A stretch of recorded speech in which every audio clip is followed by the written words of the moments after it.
Hello and welcome back to Season 2, Episode 5 of The Dive. We got started early this year with The Dive. We're on Episode 5, and we're going into what, week 4 of the NA LCS? I can't count that high. I guarantee you can. I'm Jack, joined by Kobe Nazale. We're talking about some cool stuff today. SKT, why do they suck, and will it get better? The patch, obviously, 8.3. The patch notes just shipped last night. We're recording this on Wednesday morning. We'll also be talking a little bit about the meta and the state of top lane, and then finally closing with NA LCS. Yeah, we have some hype matchups coming up this weekend, so we're just going to try to dive into those a little bit. But we should start with SKT. You know, you mentioned it. It's been a pretty big topic of discussion in the community, why SKT sucks, what's wrong with them. This is really the first time in their organization's history that they've been this bad, and people aren't sure it's going to get better. Yeah, so for some context, if people haven't been following the LCK super closely, prior to last night, they were technically last place because they were 1-5, and they lost the head-to-head to MVP. They beat Barbecue Olivers last night in a close best of 3. It took them all 3 games. Not barbecue. The best of the best quality. It's actually not barbecue. I forgot.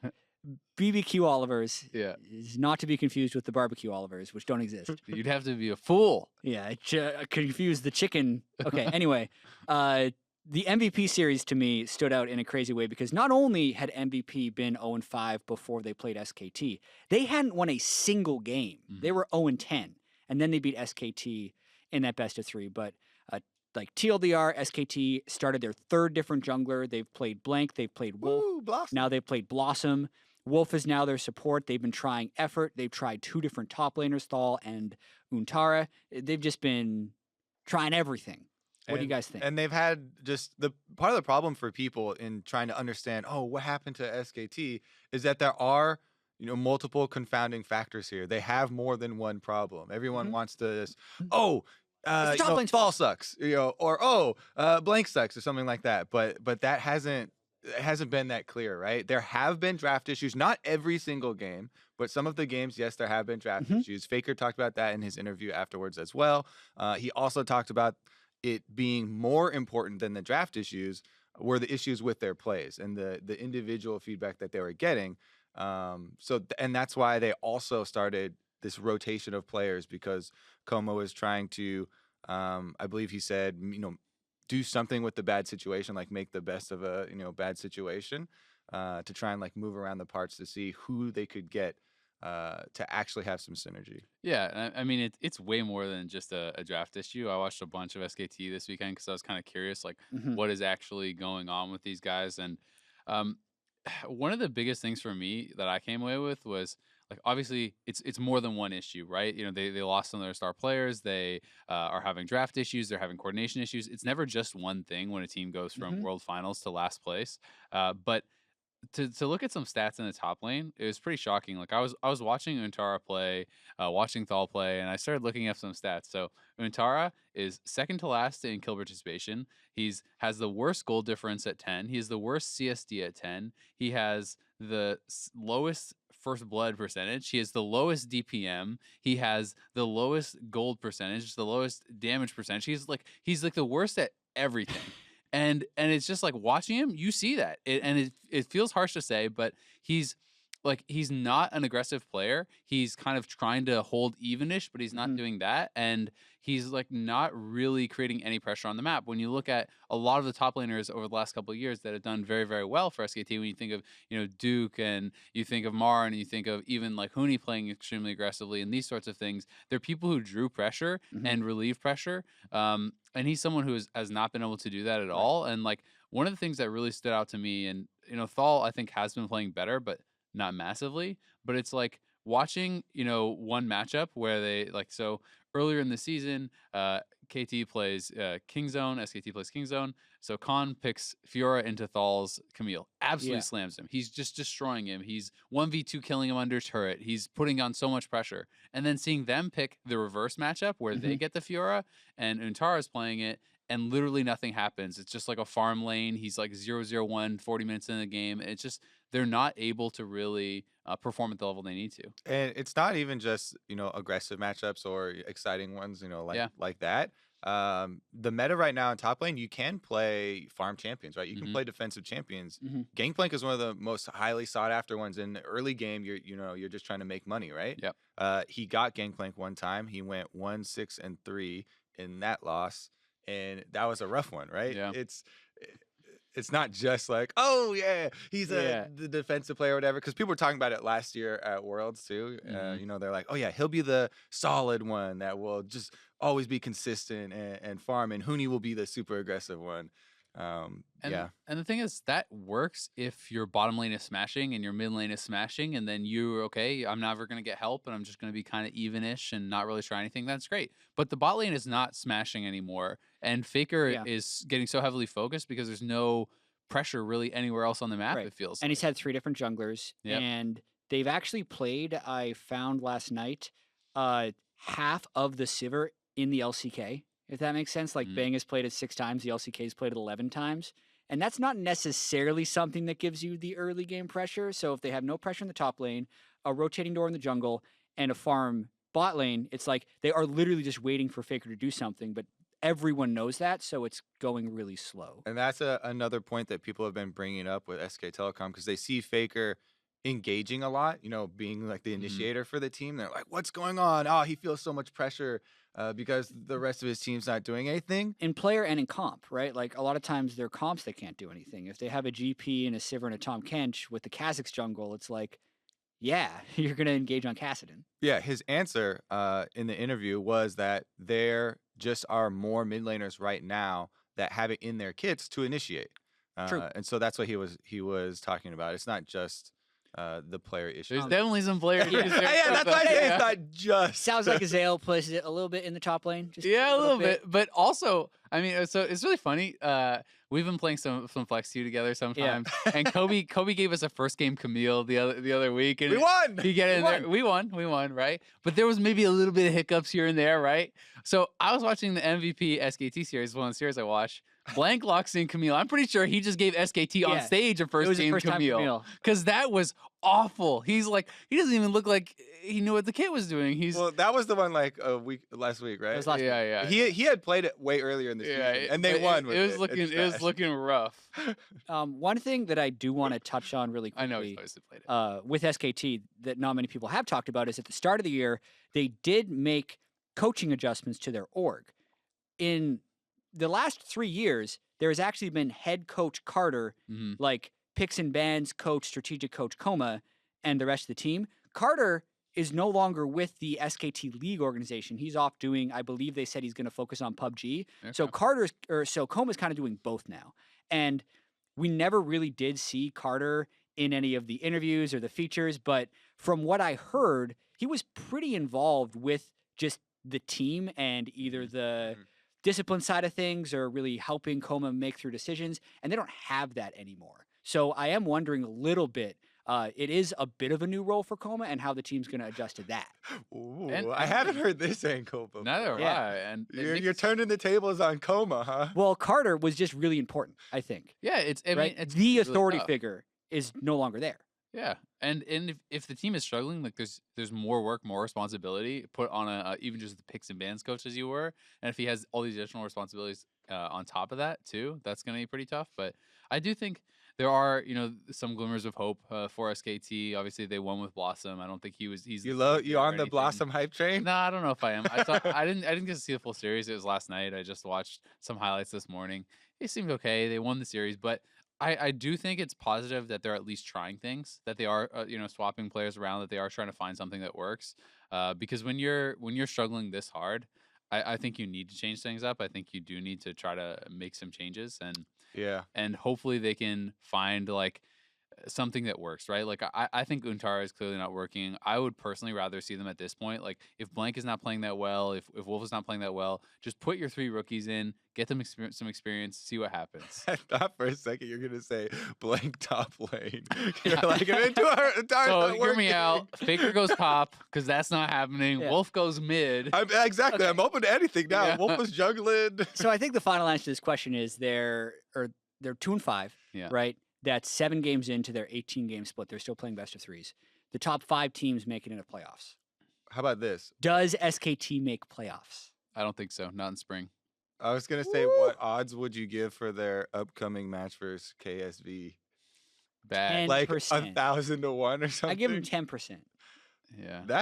I think that, well, okay, 10%. Yeah, In yeah. the meta right now, I was like, It's you reasonable. can draw it out. Yeah, late, that's maybe, like the bet well. of you dress up and cosplay again if you say if like SKT wins, and if KSV wins, I like wear a glove. Like that's the scale of what it would Wear Opposite, only a opposite. glove? No, What's just- going on?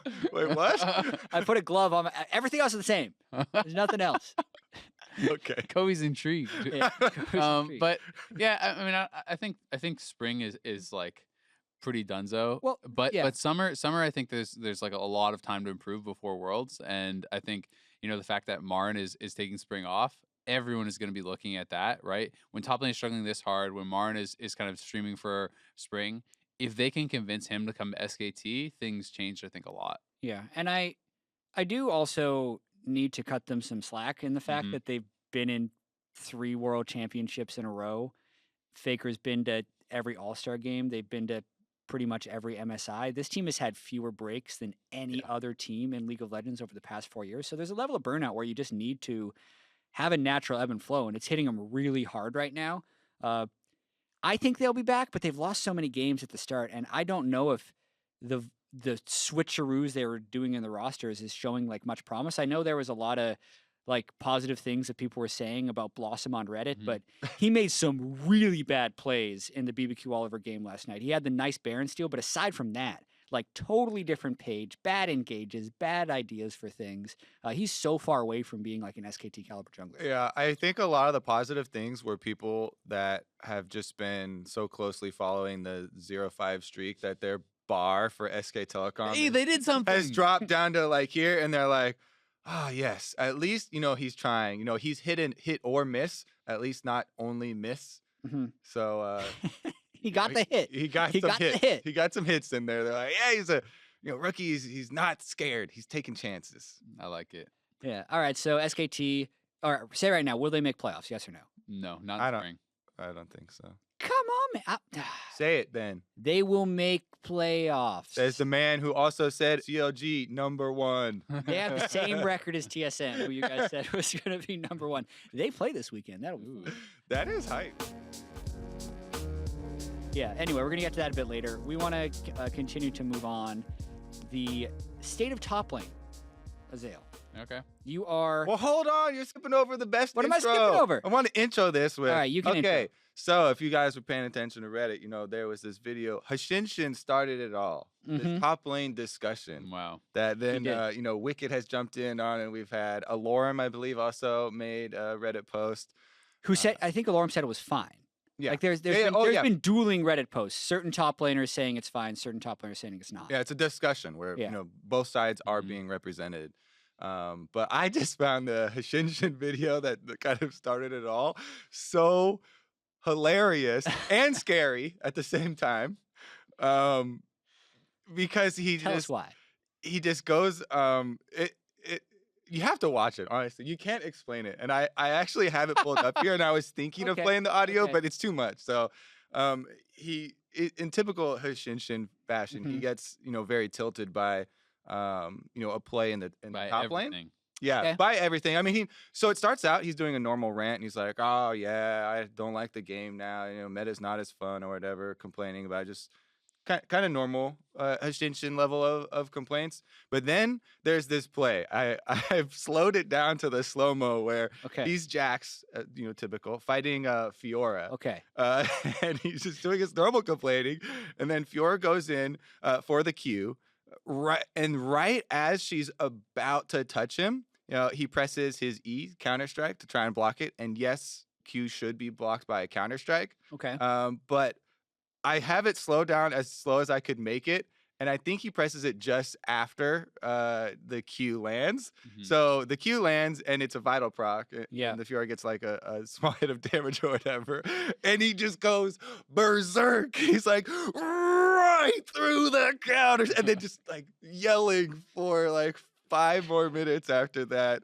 about how the game is broken and all this stuff. But as far as I can tell, I think he activated Counter-Strike a little late there, buddy. I think that was just And that's the whole discussion. The straw Yeah, that broke that's the the whole camel's discussion. back. Really, if But he yeah, just would've pressed E at that's the the right one where time, he snapped, then and then top he lane would have goes been off. fine. So there are a few things that I think have been brought up in the discussion that there are sheds of truth to. It's just a matter of how you feel like the game should be played and how the game direction has gone in the past few years. Like, I have always complained about AD carries. It's like they are actually really strong in the laning phase. That's why the laning exists. And they're also the late game carries. So yeah, they're going to have a dip in the mid game, but when they have a dip in the mid game, oh boy, you better make sure that doesn't happen. That type of thing annoys me because I'm not an AD carry player, right? Yeah. But for AD carry players, there's a bunch of stuff that just kills them. And when I'm super fed, I'm just one-shotting AD carries or being unkillable to AD carries. So I don't see those negative parts. So there's kind of the ebb and flow to everything. But Azael, you do play a lot of top lane. Where do you fall on the top lane sucks right now versus top lane is fine? So, to be fair, I have not really closely followed these discussions on Reddit, and it makes you unbiased. What is your opinion? I think top lane is like lacking some agency right now. I think top lane is a little bit weak compared to some of the other roles. Like, I actually play a lot of Phil. I play mostly Phil, and I have played a lot of top too. You know, that's why I play, like, you know, when I played on playtest and all that stuff. Yep. But I find that right now there's like so many matchups and stuff where you are it feels very, very decided by the jungler. It feels very hard to actually like decide lanes without a jungler, and it feels like you're kind of just sitting around waiting and hoping that's going to happen. And I'm not sure exactly why that is. I think partially it's to do at least like at higher elo and stuff with like how people can pull off dives so easily with stopwatch. Like, even if you're playing pretty carefully, even if you're, you know, high HP, people can pull off these sort of dives on you and put you extremely behind. Like, my understanding, and this is, I know that Hishinshin and Wicked and some of these guys have been talking about these problems for a long time, because I had watched a video, you know, a couple months ago, I think, when runes first got changed. And my understanding with most people's complaints along that line is that there's not really like a bruiser keystone, because when Fervor got taken out, people just feel like press the attack is just so much massively worse. And I do think it's way worse, right? Like, I like to play a lot of Jax. I like to play a lot of that stuff too. I don't personally play Jax in a top lane really anymore when I'm playing it. I play jungle. Jungle Jax. Which, like, I've always liked anyway. But like, I do think there's some merit to it and along those lines. But at the same time, it's like you can't take just one side of it, because you look at like TF Blade, who's still smashing people on Aurelia, who, you know, that's Wicked's kind of Aurelia and Akali, and he's basically permanently in the top 3 of the NA ladder. Yeah, I mean, he finished last season first and second, and then had another account, I think, somewhere around like pretty high up. He was almost 1, 2, and 3. And one like example does not say, oh, okay, Aurelia's fine, you know, but I don't know. It's not as bad as people are making it. The role itself can still have game impact. Like, Vipers are always in the top 5 or 10 with like Riven, Yasuo one-tricking, and a few other things now that he's on Team Liquid Academy. But I do also see, like, playing since 2010 and just seeing the way top lane has evolved over time, there has always been at least a similar theme to the complaints. Like, just based on the position of the map, it's a longer lane than mid lane, which makes it more punishable by a jungler. And also, if a jungler is to put attention there, they are so far away from the rest of the map, so they're naturally going to spend you're more likely to have a mismatch in the amount of time that someone spends there. So that in itself already creates an environment where if you are to play a top lane champion, you're going to need to have some really strong defensive abilities. So if someone ganks you, like, you need to be able to survive, which naturally moves towards tanks. And then you have that twist of, or if you just play super aggressive, well, then suddenly the game's in the jungler's hands, because there's certain champions that go up there like Kale that you can shove someone in, but if the jungler camps you, you're dead. Or Teemo, right? Like, you're playing against a Teemo, your answer is basically wait and hope your jungler comes. Yeah, so even though that lane, I think, can have a very large game impact, and if there is a large mismatch in top lane, that absolutely decides the game. I think when you're in a game where a lot of people are even skill, it's almost less likely to feel like you have a large influence on the game, because jungle gets to choose where they want to go. Mid lane can roam to either lane and get wards on both sides. Bot lane has 2 people to help wards, but top lane is still on that island that still gets to be influenced by everyone. See, that's the thing. I don't feel like top lane is an island anymore, and that might be one of the things that's kind of affecting this, because it is pretty secluded up there. But bottom laners are taking teleport now. Junglers, I feel like, are going to top lane fairly frequently, actually. And that, of course, is part Yeah, of I mean, especially in or pro when whatever. you got like 4 spell books. I know after week 2 of NA LCS, I was commenting that it seemed like a lot of teams' action was happening in top lane because relic shields were there. We'll see how it goes out. I was mainly talking generally about the top lane, but continue. Yeah. So I think, and as well, if you look at the champions that are actually being played in pro play right now, it's not as bad as far as like diversity that it has been many times in the past. There's tank options. People are still playing Maokai and Cho'Gath a bit. Of course, Ornn, was there before the nerfs and is still kind of represented, mostly in support now, though. Yeah, he's Kinda going to moving see around for it. picks, but he's not going to be dominant. For that. But I mean, then there's also like you list off the things that people even ban in solo queue and Gangplank and Nara and Camille and Vladimir, and that's already like 4 right there that people do spend bans on as far as the influence on the game and the threat. So like there are a lot of options, but beyond that, people still play the Rivens and Jason, even a little bit of Shen and stuff. So Yeah, I think top lane is still strong. That's less my point, I guess. Like one of the thing I think that people are complaining about more, or my understanding that they're complaining about more, is like one of the things I have felt more since I think in the season, since Rune Update in general, has been like you pick OP or you lose kind of thing in top lane as far as and I think that is somewhat to do with isolation because it's a longer lane, because there are like some super power picks. If you don't want to play like what is the most OP thing, then oftentimes you're in these really tough, like you just get counterpicked and then you're isolated and then you're completely dependent upon your jungler. Whereas if I'm playing bot lane or if I'm playing jungle, even like, yes, there are tough jungle matchups, but you can generally like avoid it. You can still have more agency. It feels like in mid lane, you're more safe because it's shorter lane. You can roam to other sides. In bot lane, it's 2 versus 2. It's not like, even if it's a Draven versus a Vayne, there's still like options to be able to do other things because you have the assistance. Like that's, I guess, more what I dislike right now. You're saying like mid or bot lane, when you're mismatched, it's like a 65-35 or a 60-40. Whereas But in top top lane, lane, it it's just feels weird. 80-20. It's done. Or at least it's how it feels. It can feel that way. And it's just, and it's not that there aren't ways like that you can't just sit on your turret and take it and farm it out and whatever, but it's just not a fun way to play the game, right? If you get stuck in that, because then you are super jungle dependent. It's like, well, I sure hope Kobe comes up and saves me. Otherwise, I cannot beat this person at any time. You have to get put ahead kind of to do it. And then I think people are kind of feeling that's like exasperated by the fact that, if you are doing well in jungle and you're like a red smite jungler, you can sometimes just go up and 1v1 the top laner, right? And that sort of thing. But I don't know. In general, I think there is still like a lot of variety that can be played in top lane. It's just by nature, I think by the way that the map is designed and everything, I think it's the most frustrating role to play because you're more dependent on your teammates, like, and you have less access to them. And if the other guy is going to get more help, it just feels a lot of time like, well, I guess I lose. Well, I still feel like jungle is more frustrating because I have to listen to top laners complain about this all the time.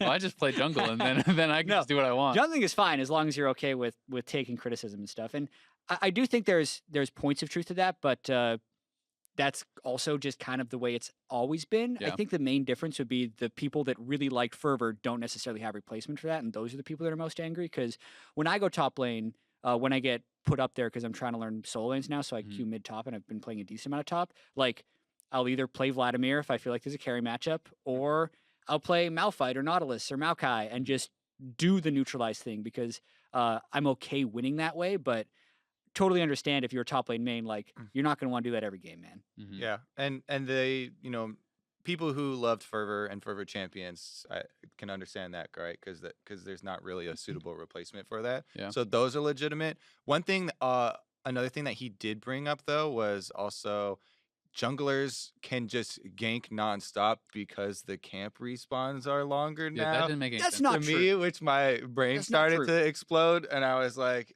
all right, the catch-up experience is much worse now, so it's very important that you're keeping up on experience, especially early on in the game right now. If you're able to absorb ganks top lane without dying, the enemy jungler should, like your jungler, as long as your jungler is playing smart and taking their should destroy the map. The high elo jungling has even kind of turned into like counter jungling, not even just counter jungling, raptor wars, basically. Everyone's just fighting over who can get most raptor camps, right? And you get an extra raptor camp early on, and you're first to level 6, and then you can use your level 6 gank, and these types of things do snowball heavily. But let's move on to the patch discussion, I think, because this is pretty interesting, right? We're getting to 8.3 now, and 8.3 not only is it hitting Spellbook as well as the stopwatch catastrophe that everyone has been Stopwatch and Boots are going in the complaining same about. tier, and I believe they moved Biscuits down to the tier below it. Yeah, and Spellbook got 10% less summoner spell cooldown reduction, Yep. so now it's down to 15%? Yep, From from 25. 25. They're also hitting a bunch of the champions, but this spellbook nerf, I feel like people are still going to utilize it. It's still 15% is still pretty good, and especially the ones that were looking for the actual swap of the summoner spells. Some people are just taking it for the cooldown reduction, but a lot of people were taking ignite in lane and being able to swap to teleport if you didn't have to use it or you need to get back and recover like that. Yeah. And that kind of recovery mechanism, I also do understand when people are complaining about that as a point of frustration. Right. And specifically, the spellbook frustration at high levels of play is you use all your resources to shove out, and then you can just TP back faster, and you always have tempo. And then it also kind of blocks certain picks because previously, if someone had like an Ashe AD carry, your mid laner would potentially have to pay the cleanse tax, where you have to lane with cleanse now, so an Ashe arrow doesn't kill you at level 6. Yep. But now you actually get to start with heal in case you get ganked. If you don't use heal, you teleport back to lane, and then when Ashe is level 6, you now have cleanse. That's the whole point of the rune. That's the whole point of the rune, right? But when the cooldowns are also decreased so much, you're now already ahead, and you have kind of your cake and eat it too. I think it's proving to be a lot more powerful than was first anticipated. Yeah, I mean, my vision for this, and like what I think it should be, is the swapping. Right, I think it's really cool if you get rewarded for, okay, I went to lane with ignite, and I tried to all in him, and then I used my ignite, but now I swapped it to something else, and that is a slightly lower cooldown or whatever. Like then it would have been just ticking down normally, and now I healed, and then I swapped to cleanse. You have to keep swapping and trying to find ways to utilize it. I think that is really cool and would make it more interesting. My impression of how it's used mostly is just like, well, I can TP back to lane real fast, and so I'll just dump all my mana, and if you don't have it, I TP back way faster. You run out of resources, and you have to take a crappy base, and you lose lane, right? And doing the the lounge stream with PoE and Febvin this past week, I was talking with them a fair bit about it and why they felt the kind of like big four mages were in there, and they're like, well, because of Spellbook, they felt that everyone else is just getting pushed out. It's mostly about, in competitive play, who can abuse this rune the most, and if you can't use it well, then you play into someone who can. Like, great, you want to play Zed with Electrocute? Well, it doesn't matter if you poke them down at all because they just dump all their mana, shoving you in, and then TP back with full mana again, and they do it so quickly that you can't really maintain lane pressure if you can't. And one of those big four is Azir, but he's like the outlier. He's the only one that doesn't have to, because that's how strong Azir is right now. It was interesting because they were even saying they think that Azir is going to start. Oh my god! They were saying that in their opinion, you should take it. Well, here's my question now: with Biscuits being moved to their own line, like, does the Boots Biscuit thing actually do anything? I think a tangential reason why Spellbook has taken so much is that every line of the Inspiration Rune Tree has something really good in it. Yeah. Previously, it was like Stopwatch Boots and either 5% CDR or 100 health to be more defensive if you're a support, or if you're Tom Kench, just so you can run super fast and eat someone. Doesn't matter, yeah. But like, you're still not pushing that person out of lane, even with the extra 10%. I have also, like, there are worlds where you are Airy Scorch and you're actually able to poke someone out, so maybe that pushes them over. But I feel like now, if they're just taking Biscuits, or if they're dematerializing to push even faster, you're never even going to have time to harass them. Yeah, Biscuits is really strong. I actually think that it was kind of under-prioritized sometimes. Like, when you think about the amount of times you see a stopwatch where someone is just already dead, you know what I mean? And stopwatch is wasted even in pro play. It's very, very common. Pretty big stopwatch nerf, by the way. Yeah. The 100, it's no longer 120 sellback, it's a 20 I'm super happy. I've just been itching for a reason to not take it. Now you're free Boots and Biscuit. It's free Boots and Biscuits every game, I think. Which honestly, I don't think makes it that much worse. Like, yes, like, I feel really good about the fact that people are not going to be able to have this get out of jail free card as often, or at least you feel like they're paying more of a cost for it, right? You're not just getting gold from it too. But Biscuits really is good for any sort of sustained lanes. Like when I was playing a lot of Nasus in the last patch, I'd always take Biscuits, and it feels so hard to get pushed out of lane when you can start, like, especially when you look at like the GP starts we're seeing in NAR, people are going Relic Shield 3-pot. If you have Biscuits as well and you have Klepto, you can steal health potions, have 3 health potions base, plus you can get 1 or 2 biscuit deliveries before your first base. And it's like, oh my god, this person has six potions? How are you supposed to push them out? And your potions are more effective because your inspiration tree. Let's talk about some of the mid laners though. Like Azir did get changed, Ryze did get changed in the patch. Azir got a big cooldown increase on his Q early on in the game. It's 15 seconds at rank 1, and then scales down to 5 seconds eventually, which is what it used to be at. But then a bigger change is the soldiers now draw minion aggro. So if he tags a champion while he's wave clearing, he'll actually take some hits. So my initial thought is, wow, that sounds big. But then I also thought the minion aggro change from single target and if spells you're killing was the be minions big, anyway, it won't matter. and it didn't seem to matter at all. Like I was like, oh my god, Kessin is gonna be unplayable, and then it went right changed a fraction of a percent. So there you go. We did it. We called it. But yeah, so maybe it doesn't actually matter that much. But the cooldown certainly matters a lot. 4 seconds at rank 1, I think, is pretty big. Yeah. And that's something that you want though. Like Azir, if you're supposed to be a late game god, you should be punishable in the early game. You shouldn't just be able to shove for free. And I really hope that this does not just mean that we see now Spellbook Azir every game and they're just like, dump the mana, base, you can't interact. Like, yeah, that would be sad. I mean, I'm looking at it, I'm like, so I'm pretty sure you max Q first. Yep. I don't like main mid lane, but You do. You do. That's what I've always done, and it goes down pretty quick. So it's a couple of extra seconds. Like, this is a decent nerf, but I don't think this is going to push Azir out of competitive. I think we'll still see Azir in competitive. Ryze, stopwatch, or Zhonya's now cancels Ryze's ultimate as though he had been interrupted by crowd control.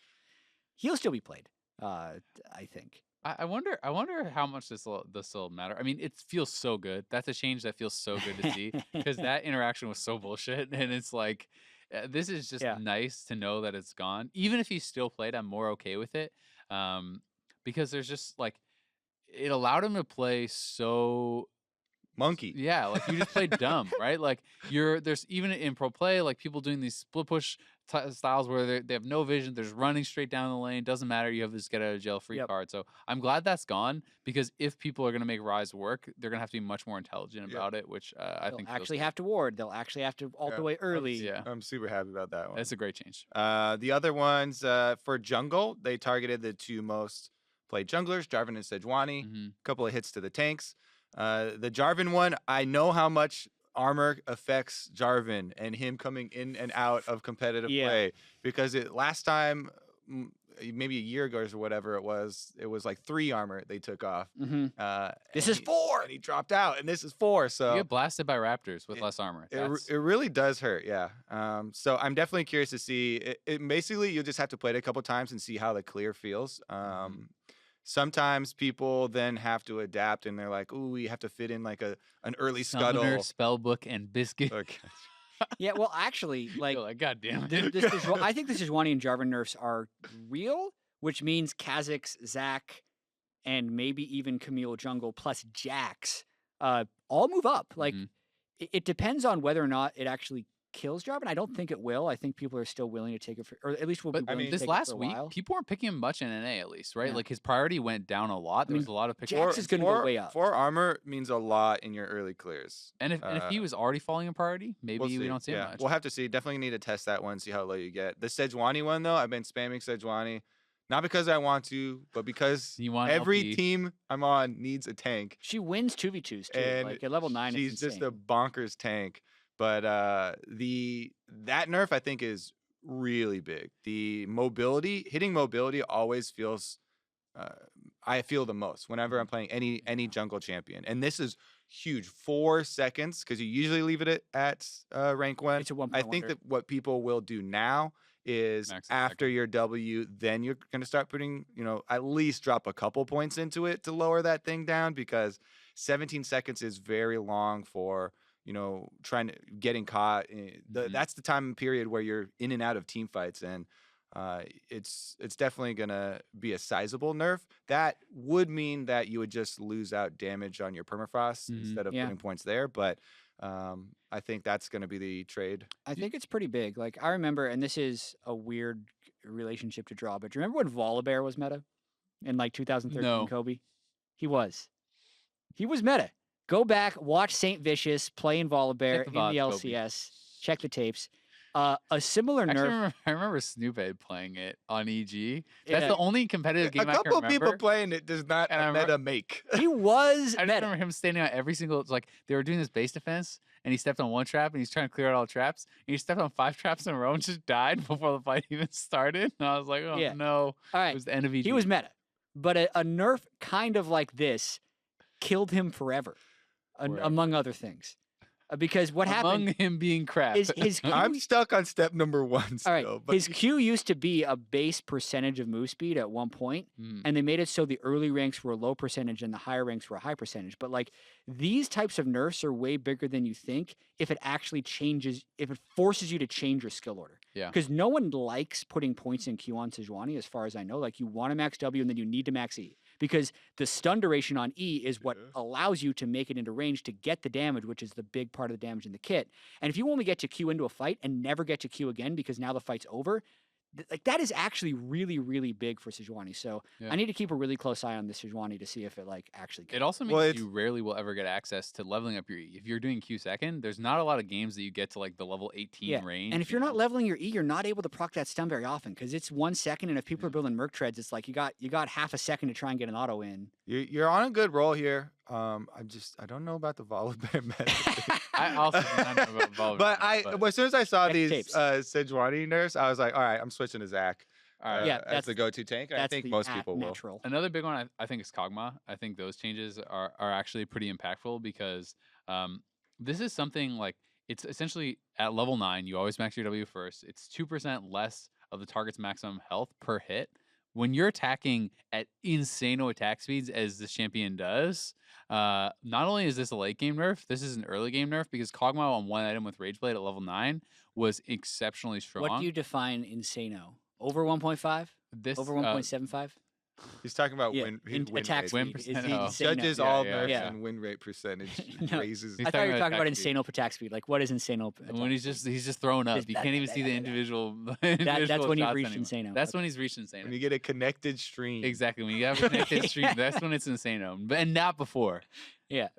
But I think this is definitely a couple percent nerf. Like I think this is actually a really big one. Maybe like the biggest nerf of the bunch, like in my opinion. Woo. So this will be interesting. I mean, Kog'Maw has not played that much in NA. It's played more like in NA LCS. I feel like it's played less than in some of the other regions.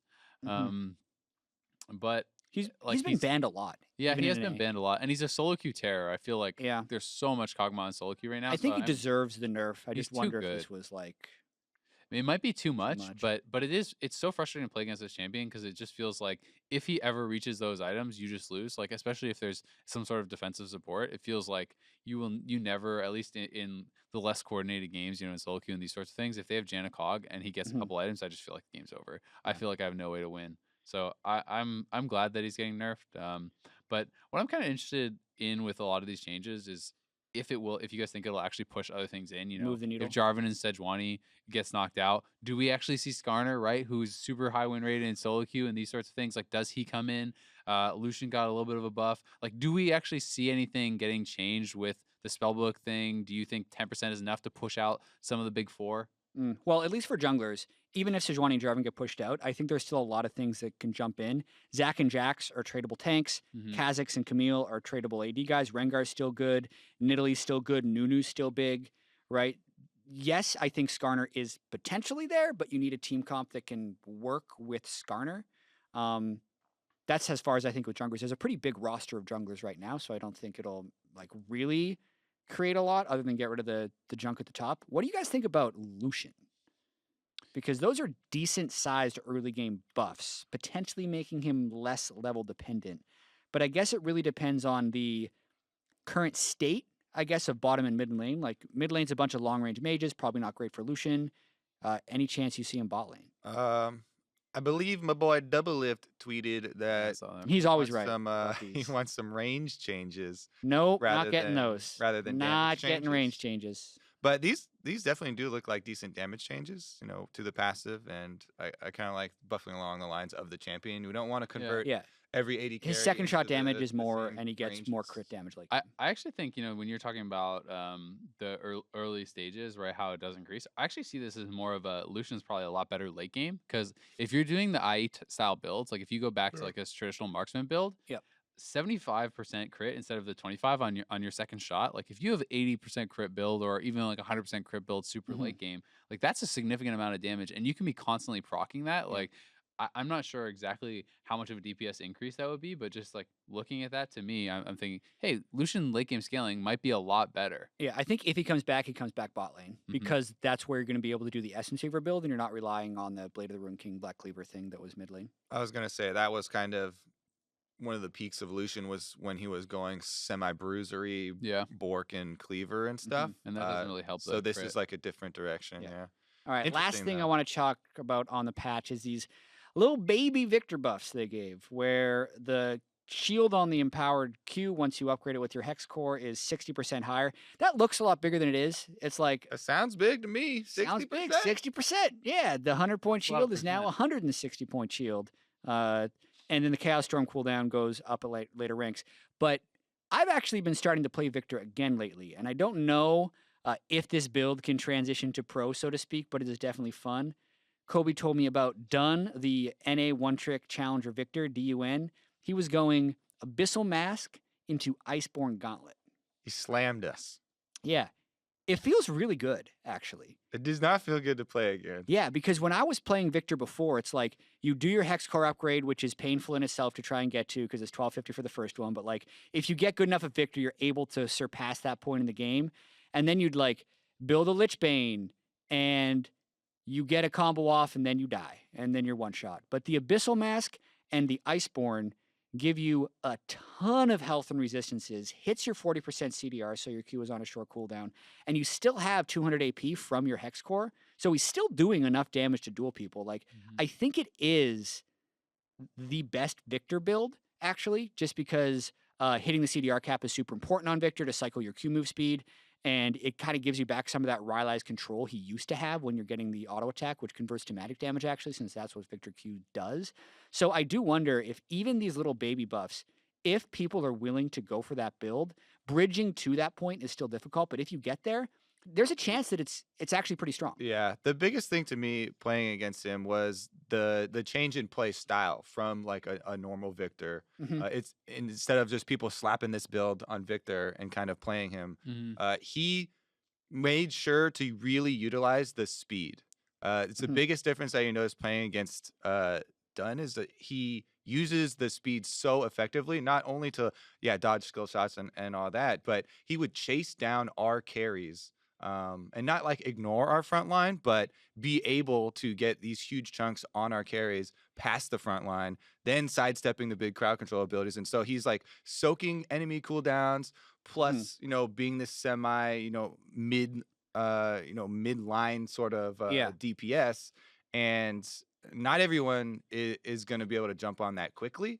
I think that eventually maybe people would, but again, this brings up that same point we were talking about earlier, where you're like, oh yeah, well, Aurelia is fine because TF Blade is ranked number 1, not right? say that. Aurelia's fine, top lane is fine. Check the taste, pretty sure. I literally said the opposite of that. I know, one example does not. But exactly, as Azale said before, one person in being high ranked on a champion does not mean that champion is fine. So Victor is still, notoriously was like what, second he was the lowest third lowest win win rate. But to be fair, the second lowest win rate was Rise.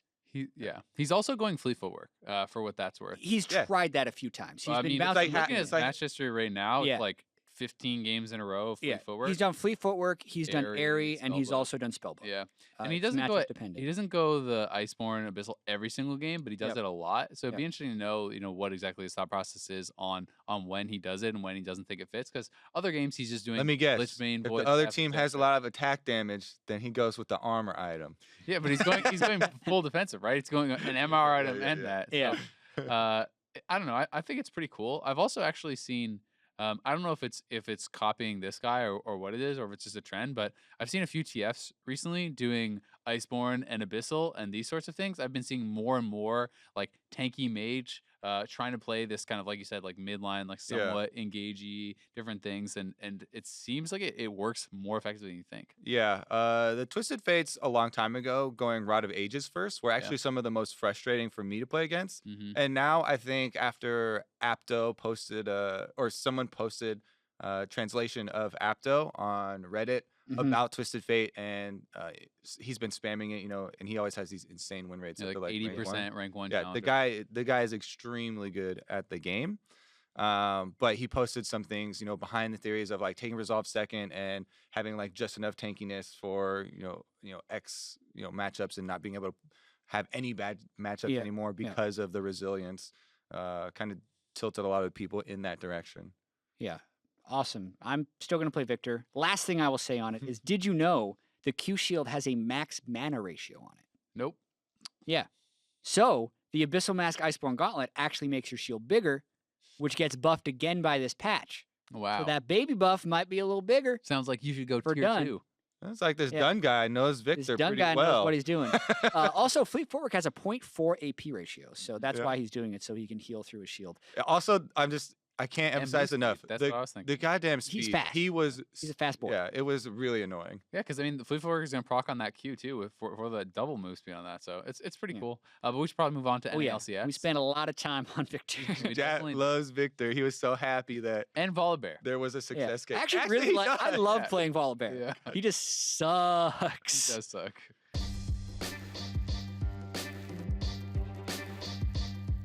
Anyway, so we have some hype matchups coming up this week. Team Liquid is going to be playing C9 and Echo Fox. That's a really big one. TSM is going to be playing against CLG. So we're going to be focusing more in on these matches and kind of talking about what we think is going to go down. I want to start with C9 TL. All right. Because I remember you freaking Zyrene had a conversation about who is better, Team Liquid or C9. There was an interesting conversation. So I just didn't like Zyrene's logic that he's using. Walk us through. So basically the conversation was, Freak goes, who do you think looks better like right now, essentially, between TL and C9, or who do you think is the best team right now?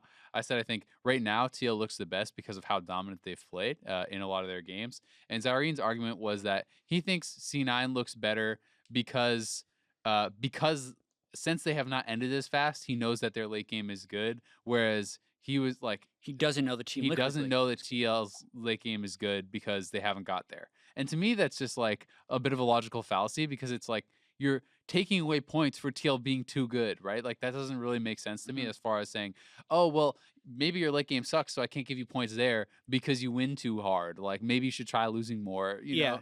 I can see that. I mean, if I am to give the benefit of the doubt to the C9 argument, it's like they have played more subdued and controlled and still had really reliable victories, and that's why you could argue it. But I agree that, because I mean, there's also like, remember 2016 I think Immortals? C9 looks really good. That's not the that's not the point. Remember 2016 Immortals, where all they did is win super fast, so as soon as they were challenged, they fell over. So as soon as they played Lucian top, they lost. Boom. Watch out. I was actually gonna say, trying to give some sort of example there for the Zyrene part of it. TSM, I believe, the year when they had double lift and everything like that, and they were beating everyone so fast. 2016. It was so 2016 it was 2016 summer. They had fastest game time, and we're all amped up. Yeah, and they got first. They smashed NA, and then when they went to Worlds, they themselves gave the excuse of not having. So we're talking about spring split in North America. We're not talking. I know. We're not saying like we're fighting against you here. Okay. We're just trying to give some seed of where this could have come from. Yeah. Okay. So who will win? C9 and TL. Let's just kind of re-hit on the matchup instead of this weird discussion about how you can tell a team is good or not. What do you value more? When I look at these teams, like TL had that very real drop off in week 2, which is a little concerning because they had their squad documentary where they had their like sports psychologist coach come in, and Doublet was complaining about how they didn't learn anything in 4 days. And after week 1, and they got all hyped for the TSM game, they're like, we did it. We're a good team. And they didn't learn anything in week 2. They were then remotivated for week 3. I'm wondering where my confidence level is that they stay motivated for this week. My current thought is that they should continue to motivate and grow because their matchups this week are so possible to solidify them as the number one team. Like if they're able to beat C9, and then also Echo Fox would be like huge for them. Yeah, I mean, if you 2-0 this week and you look good 2-0 this week as Team Liquid, everyone says you're the best team in the league. Yeah, like that's almost undebatable. And talking about it individually, like there's obviously been all the Ole and Xmithy hype from last year, and there's been the double lift hype constantly, but the Pobelter hype is what's picking up because he was, I think, the player of the week last week if we were to actually hand out one of those awards. Yeah. So another like huge test for him playing up against Jensen and Phoenix this week. It's super cool. Like I mentioned it earlier, but again, from the lounge stream, when PoE and Febvin both to me said, yeah, Pobelter's the best mid laner in North America. Like we were kind of talking about the whole thing of POB feels like he's been overshadowed and by Jensen and Bjergsen, and even said in interviews how he wants to change that. They're like, no, he's the best, and they did give the caveat that. His team is enabling him. He's on the best team right now, so he is shining the most. But they also said they just think that Pobelter and Jensen and Bjergsen and even Phoenix that kind of lumped in there a bit are all around the same skill level. So that was just really interesting here, and I think Pobelter's been playing great. So it's good to see him getting recognition. And it's interesting too because right now mid lane is so much about playing with your team and how to play how to play with your team. So even there's this caveat of the team is working so well with Pobelter, you're like, well, that's one of the most important things of mid lane right now. That and clearing minions. So who is favored in this matchup? Like Jensen versus Pobelter, C9 versus TL.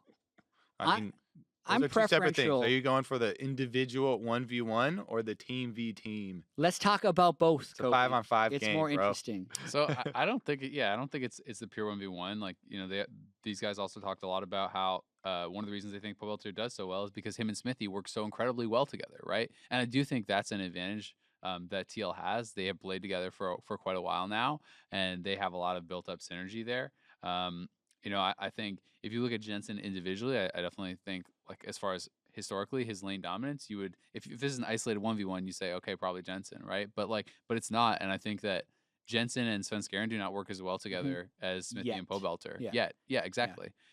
Because these guys have been playing together for a long time. I mean, I think I give the edge to TL certainly, but I don't think it's a big edge, and I'm kind of surprised saying that compared to like my expectations coming into the season, and a lot of that is because of how heavily Licorice has impressed me, and then I'm seeing him going up against Impact. And at the start of the season, I would have said, "Oh, that's pretty lopsided." Now I think that's pretty damn even, and I think Smoothie and Sneaky have been incredible. So going up against Double Lift and Olay, that seems pretty damn even too. I think it's very interesting because maybe if you're going like overall power levels or something, it kind of feels even, but they feel so different. Impact was talking about Licorice, and Impact is definitely the more defensive type of top laner, right? And he itself talks about it. He admits it. Playing majority tanks and then throwing a little Gnar or something like that. But he was talking about Licorice, and he was like, yeah, this guy. He gets a little over aggressive. He's good in lane. He's good. But I think he, typical rookie mistakes or whatever, makes some over aggressive stuff. And I feel like Impact is the type of that guy to like call most top laners like, oh yeah, but his one flaw is, a little over aggressive or something like that. Or he can't play tanks. He's the more defensive mindset. And yeah, Licorice has been on these aggressive picks and stuff. So I'm super excited to see that matchup, how they actually play out. Because the aggressive playstyle or whatever going up the defensive one is always super fun. To see which team can actually play around that better, or if the aggressive one gets an early lead and starts to bully. And if Impact wants to play a more defensive style, if he wants to play Ornn or something, is Licorice gonna have the confidence to play a really aggressive pick into that and try to exploit that, or even if it's a blind pick GP, which Impact has done a lot. And also, is C9 capable of doing that against this team? Because Doublelift and Olay and Pobelter all create a lot of pressure, which is, I think, why I want to favor Liquid slightly, like a 60-40 in this matchup, is not to sell C9 short or anything. I think Smoothie and Sneaky have been really good, and as you mentioned, Licorice has exceeded expectations, but because Liquid has the 4 fastest games in the NA LCS this split, they have just been that level of dominance where even though C9 has taken first turret, first dragon, first baron in every single one of their games, they're still not as dominant as Team Liquid has been with their speed of victory. So that is easily coming into it the matchup of the season so far. Yeah. Like these are the top 2 performing teams through It's gonna be 6 super games. hype. I especially like some of the creative victories that Team Liquid came up with when they were, what was it, Optic, I think, getting outscaled. Yeah, they're one And not they were super fast win. slowly like falling behind and stuff. And then they're able to pull back the entire game through a flank through the enemy jungle around Baron. Double lift on Kallistas going over the back to surprise them. And they're like, oh, well, I guess good job because you got us with the Callista flank there. Arrow was also not in that fight though, which was like that kind of helps in That's the how you 6 do it. but they do find ways to win. Next team would be Echo Fox that TL also plays that week. Echo Fox had been undefeated. They lost to CLG in their 3rd game in a row falling behind early game. This one, they were unable to come back. How do you feel about this team now that Foxcoin has kind of risen? Even out. Small It's correction. corrected. It's like maybe they're the 3rd best team now. Or are they the 2nd best team, 4th best team? I think they're still in the conversation for the top. Like I don't think that they look the best right now, but I think that we can't take too much away from them. CLG looked a lot better this week. They did lose a game to them. It was like there's some concern about the fact that even in their win on Sunday, they were like insanely ahead, and then they're kind of like, I think it was against FlyQuest if I recall correctly. I could have that wrong, but But either way, they were massively ahead, and then they have the kind of some silly fights where they're walking in one at a time. They like kind of get to waste, and that was kind of weird, and people like, ooh, Echo Fox maybe not taking it that seriously, etc. But this is going to be a big week for them. Being able to go up against Optic. TL. Okay, so Optic. I think that these guys should be focused for this, and I think Echo Fox still certainly can challenge teams like TL, and we've seen like how explosive some of their players are. You can definitely like take over a game with the Huni Dardock combo if they're working as well as they have been in some of these games. I'm a long-term investor. I believe in the technology. It's still going up. I believe that is going to be the future. I don't think they're going to be number 1 though. Yeah, if their valuation right now is top 2, I'm selling. So like I think Team Liquid will win this game. I think they're I think they're in the top 3 for sure. Yeah, definitely top 3. But I don't think. And the main thing to me is like I'm so excited for the bottom lanes of Team Liquid and Cloud9 to go against each other because they've been performing extremely well and like been very standout. Yeah. But I'm not as excited for the Echo Fox bottom lane to take that same matchup. Not exactly put my finger on why. Even though they have had good engagements and stuff as well. It's just kind of. They have not been as sneaky dominant. and smoothly outstanding. Yeah, have been extremely outstanding. And Double Lift and Ole, I'm always excited to see the update.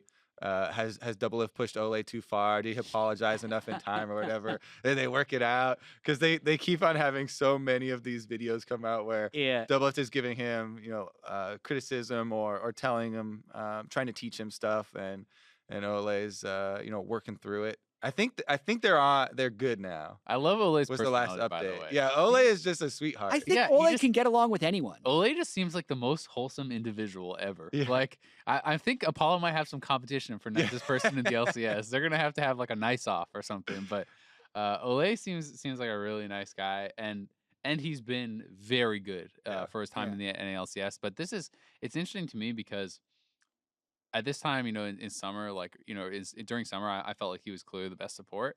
I feel like Smoothie has outshone him so far this split.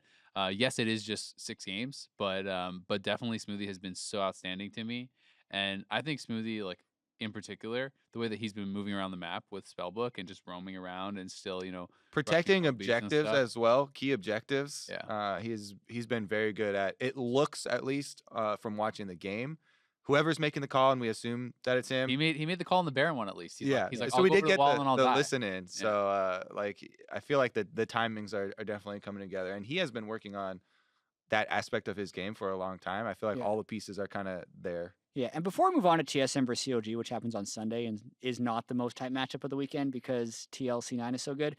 Do you guys follow Ole on Twitter? Yeah. Yeah. This is an example of how wholesome he is. And this is just from like the last day. I have watched so many Japanese movies nowadays, but I realize reality is not same as movies. I give up. At least I learned simple Japanese sentences. Good thing of being single. I can choose which movie I want to watch. I can choose what food I'm going to eat. I don't need to ask anything to decide something important, and I don't need to ask before I go out. Bad thing, do it alone. ... He has double lift. He's fine. So wholesome. They can do it as a team. But before we move on to the TSM CLG as well, so what are you guys' predictions then for the TL Echo Fox? TL. Yeah, I just have them. I have them like 70-30 favored. Mm-hmm. And it's for all the stuff we talked about. Like, I think Echo Fox is very good, and they're way better than like the 6th, 7th that people are kind of hedging on. And I think they're like top 4. So going into this week, you guys are saying you would take Team Liquid over anyone right now. Yeah, I think TL's the best team in the league from what they've shown. Yeah. I mean, I think that both Echo Fox and C9 have the ability to beat them, but I think they're very slightly favored against C9. I feel they're more heavily favored against Echo Fox because of the bot lane. Because when I'm looking at that matchup, I'm like, Double and Olay have been, I think, a lot more impressive than Adrian and Alltech, and then you're depending on the top side of the map maybe to kind of be smashing, and I think that's pretty hard to ask against TL from what they've shown too. Yeah, I mean, are you now buying TL? No, I'm looking for some because if I'm playing the percentages, then yeah, I think that Team Liquid are overall, if you're playing enough games, then they're gonna come out on top of any team.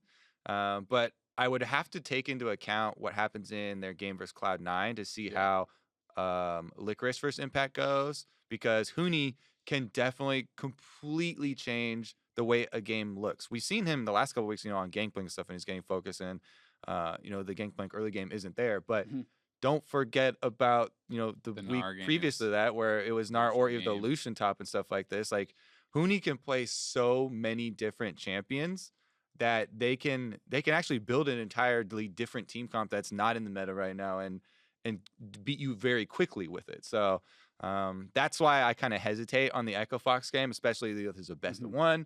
And I feel like I know what I'm going to get with Team Liquid, and it's very good, but he could play Riven and get a pentakill. He could play Riven and get a pentakill. There you go. Azale has called it. I'm holding out for some Huni Riven because he's played it in the past. Con side, I'm like, come on, Huni, give me the Riven. Well, I don't know if we'll get it. TSM CLG. Yeah. They were both 1-3. They're both 3-3. Ooh. Both teams are saved, clearly. Both of them. Not really. I think TSM showed a level of improvement last week that was pretty promising, but they also had like a pretty easy schedule of it. They got to play a flailing Golden Guardians team, and then had that pretty solid win against 100 Thieves. Whereas when I look at CLG, they had that good win over Echo Fox, which was kind of a close game. And then they also got to play the flailing Golden Guardians. So like both of them had that matchup where they looked really impressive. So how much are you buying the improvement of both TSM and CLG? So I already felt like TSM was going to be good by the end of the split. Like I still felt that even when they were 1-3. Whereas CLG I was much more surprised by. We talked about it last week. I was like, we're, probably time to panic for CLG fans because the ways in which they were losing. Perfect time to beat the top team. There you go. Exactly. Nailed it. Yeah, of course, it's classic. But I just think that their improvement, so to speak, this may not be the case behind the scenes. Maybe they've always been playing really well, because I know all the pros and coaches and everyone that I talked to were still, even when they were 1-3, no, you should believe in CLG. CLG's really good. Like, trust me, they're going to be good. But they had not shown that on stage at all, right? And judging based off what they had shown on stage, and that's one of the difficulties, I think, with best of ones compared to best of threes. Someone's 1-3, you've seen 4 games, right? So as an analyst, that makes it very hard to judge the true strength of the team, because it can be a couple of bad games. But they looked pretty good, and 6A in particular, I think it was so important that the games were kind of won with him, as a focal point, because he had fallen flat every other time in the split, really, when that had been asked of him. And seeing that he can play well like that, seeing Rainover have some good games, gives you a lot of hope that this team can rise in the standings. Yeah, I definitely agree. I think both these teams are going to be on the rise. So it's so interesting that we have them clash at the same kind of point in their curve right now. I'm especially curious. I'm sorry, COG played FlyQuest, not Golden Guardians. I just want to fix that. You just say every win any team gets. Yeah, is I'm over sorry. Golden Guardians. I'm sorry, Golden Guardians lost to Team Liquid. COG beat Echo Fox and FlyQuest. Want to be technically correct, Kobe. Definitely. What was I talking about? Oh yeah, I wanted to pay attention to the continuation of Stixay, because before last weekend he was talking about not, having trouble finding confidence on stage Mhm. and being a bit uncomfortable and not quite sure why, he wasn't performing and why he was getting hit with these things. But afterwards, he tweeted out himself that Big Dixay is back, and I was Yeah. like, You "Whoa!" can't tweet that about yourself. We had a conversation about this. I was like, Jed has that decided. seems weird." Yeah. Official proclamation. Well, I was Yeah, like, that not seems allowed. weird to like tweet it yourself because that's like a nickname people have given to you and stuff. But it's like, so that's why I'm curious. Is keep track of not only where his plays, but like where his mental But state does is. he remain Big Dixay? I don't know. We're gonna You have gotta to tell tune in people you're and Big find Dick out. Say. I think that Were you ever Big Dick undermines Say Big in the Dick first Say. Other people can say it about you, He's- but that's just not how it works, man. Well, I'm It's how it maybe works. you He can. did it. Maybe yeah, he did it. There you go. Maybe you can bestow the title upon him next weekend. okay. We'll consider it. Yeah, I'll you'll keep it under observation. if keep it they're under able to win. consideration. Okay. And I'm not a superstitious person Yeah. by nature, but I'm getting a little superstitious about CLG. Like just when I gave up hope on them, Oh my god. they won against Echo Fox. So I'm not willing to say they're back because that just means that they will lose again. So Do you have any lucky socks? This is I'm our not full-time a analyst now. superstitious Full-time person. analyst. He's gonna be whispering in the mirror. He's gonna have this Yeah. whole routine when he gets up, drawing CLG on his Yeah. forehead. Every and- time I say something negative, I'll like wink, or every time I'm Oh positive, my I'll start the God. sentence with "they will not," and then I'll make my point. And the funny thing is, So- it'll like continue to be true. So he'll be like, "Yeah, see, 100%. There you go. You Yeah, can't argue with totally. this. Every time I say they're gonna lose, they win. Every time I say, When you predict both sides of the matchup, you usually get it right. Yeah, exactly. Anyway, COD plays Optic on Saturday, and TSM plays Clutch on Saturday. But then Sunday they play each other. Who do you got in this game, TSM or COG? I don't know, man. It's really hard. I think. but remember But remember, that you have to if wink you predict twice. COG, wink TSM will twice, win. Okay, do the secret handshake. it is impossible to predict. This is actually really hard. I still want to say I'm leaning TSM's way, but TSM in their first 2 weeks definitely didn't look very good. Give me your argument, because that's the more interesting thing to me. Like picking one side is like whatever, because everyone's gonna be like, "Ah, it's pretty close." Mhm. What else? What you got? So my thought process is simply like I'm looking at this more similarly to how I was looking at like TL versus Echo Fox, where I do think bot lane, even though Zen and Mythi have not been outstanding, I think when I look at like the sum of their works or whatever throughout this split, I think they have been much more consistent and much more impressive as far as that goes. Like I haven't really looked at Sven and been like, you're the reason that your team has lost the game. And I do think that TSM historically like always seems to improve week over week. They showed us a fair bit of improvement last week, and like I have still a lot of faith in Sven and Mythi as a duo because of their like all their history and how well they've been playing. So even though I still have a lot of questions about Mike Young, I just have a lot of confidence in the other four members on that team, and Darshan and Hui have been playing great. But I think that top side of the map could be fairly even. But I still think it just comes down to the bot side, and I think that Bofrost and Stixay overall have just not impressed me that much, and they've shown too many like glaring errors, and that one big mistake that costs you, I think, is often what the game has been coming down for them because the games have been kind of going long. So if you make that one mistake in a team fight, the game ends. Yeah, that's One thing I'd say about COG is they're too messy for me to want to pick them against TSM, who plays so slow and is looking like they're playing more controlled. If you're watching video, I may Otherwise, there was just a weird silence. Otherwise, there was just a weird silence. But in all seriousness, Kobe, as you're loving this right now. say it. Uh, Sitting here. Yeah, in all seriousness, TSM I think showed more improvement than COG, and the way in which COG win, I don't see that type of chaos emerging in this TSM game with the trajectory they're on right now. I think Hui still played really inconsistently, and I'm not necessarily bought into that. And it's going to be a super tough bottom lane again, even though Stixay had good games last week. All right. Since it's two TSM. TSMs, this is the time for me to pull out You're back! the CLG flag. Specifically, because the most interesting part of this game to me is going to be the jungle matchup.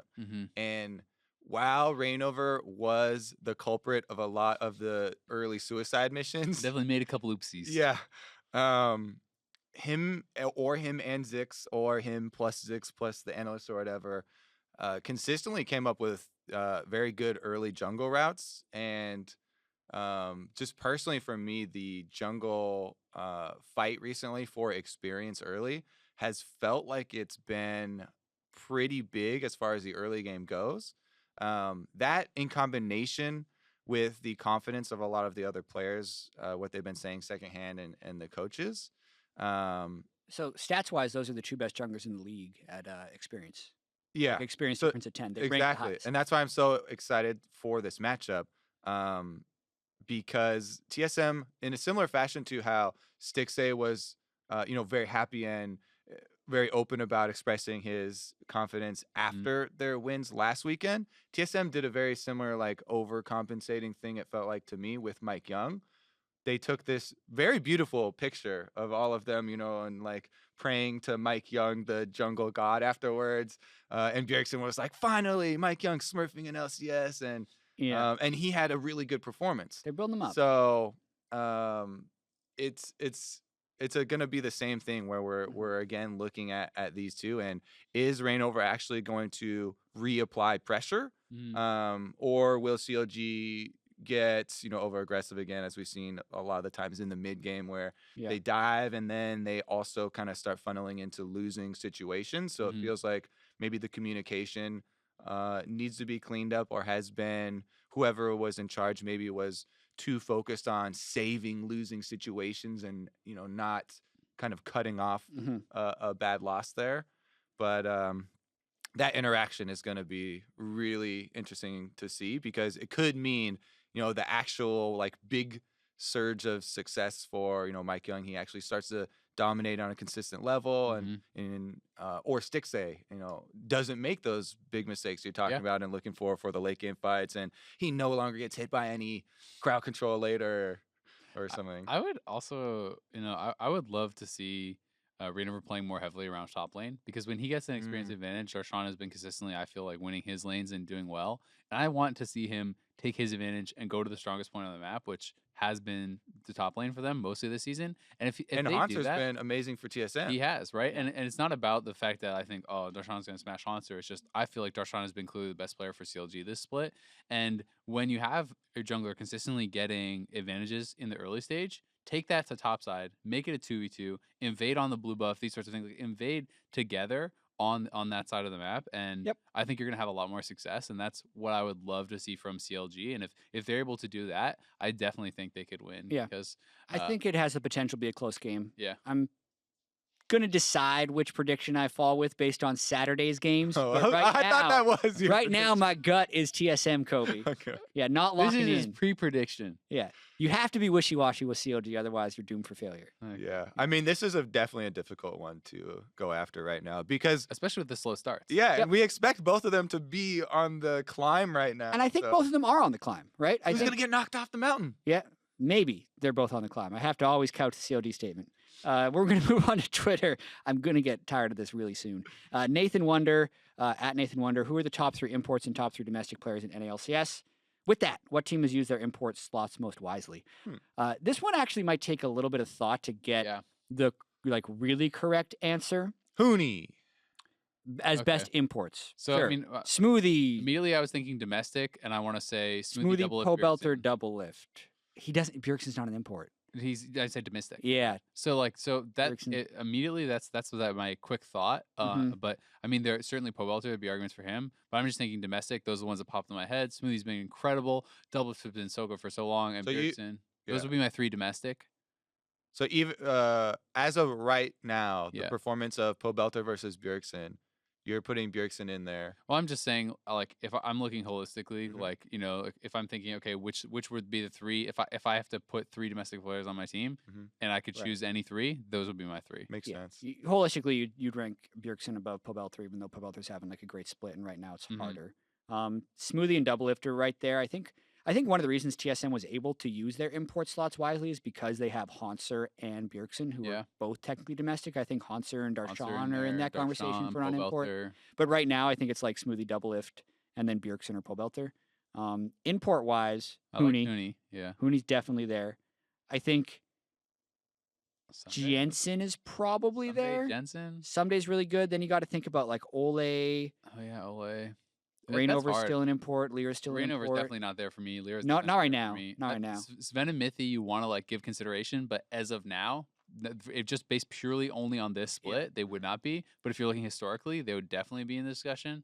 But if I'm thinking like just right now, this split, I would probably have like Ole, Hooney, and Jensen or someday. That'd probably be my like 3 or 4. But that's a tough question. It's a really good question. But that's one that if you we might have to like come back definite to answer, it at you'd some have to point. think a lot. Like which team has used their import slots most wisely? Like that just depends on what domestic talent is available, right? Like have you imported slots where domestic talent is weak, or do you already have a gem in a spot that's normally heavily imported that allows you the flexibility in your import slots? Yeah, managing NA LCS is pretty an interesting little game. Yeah, juggle around which positions are the imports actually going to be in. It's one of the reasons that I'd heard some people criticize TSM for their moves because, yeah, Sven is great, right? He's an incredible AD carry. But you replaced, someone with an import slot. You replaced Doublelift with an import slot, right? Right. So having a domestic player who didn't take that up, that was a lot of people's argument as to why that was a bad move. Because you're saying even if they're around the same level, even if Sven's a little bit better, if it's a domestic player, it's a lot harder to find those incredible domestic players in NA. True. Not many of them. Nope. Got to value them. Next question, Nick Stewart. Would League of Legends be better without teleport? Zyrene posed this question, and he wants our take on it.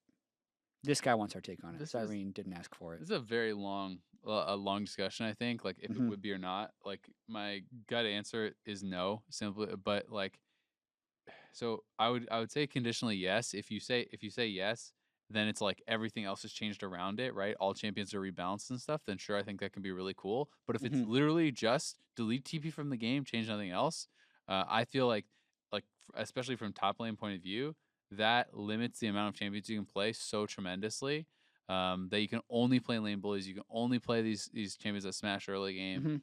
And to me, that's such a huge cost. Yeah, and you can play Shen. Yeah, and map movement, I also think is such an important skill in the game, and that's also something that when you look at the great top laners, their TP usage is so strong.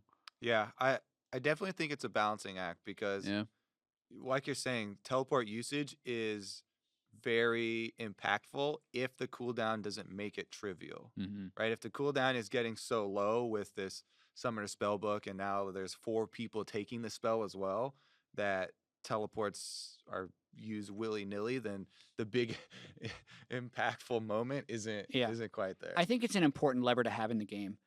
There was a time where most top laners were taking Ignite. This is way back in like 2012, 2011.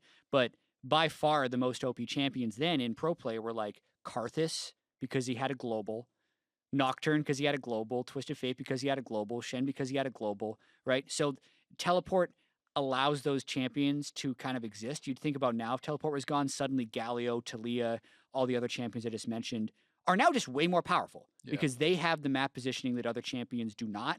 And it's just a weird lever you then have to pull, which makes those champions mostly useless outside of their global.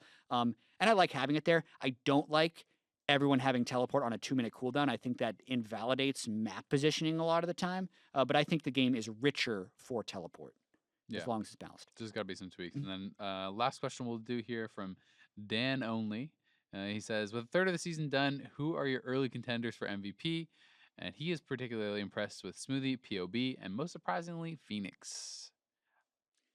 We're a third of the way into the season. So definitely, clearly we're able to make a clear decision on this. I would agree that Smoothie is in the conversation because C9's dominant, and I think a lot of it would be attributed to his shot calling. Pobelter would be your dark horse candidate. I think that's a good read on it. Phoenix, I wouldn't necessarily put there, even though he's been great. I think most attention will be drawn towards Dardoch or Uni if you're talking about that team. And he's been very good, but he hasn't been like the best in that role, and they haven't been the best team. So anyone else? I thought those were really good answers that he gave. Those are all people that can be in the conversation. Yeah, I think Smoothie and POB I think are really cool answers. Smoothie definitely jumps out to me immediately.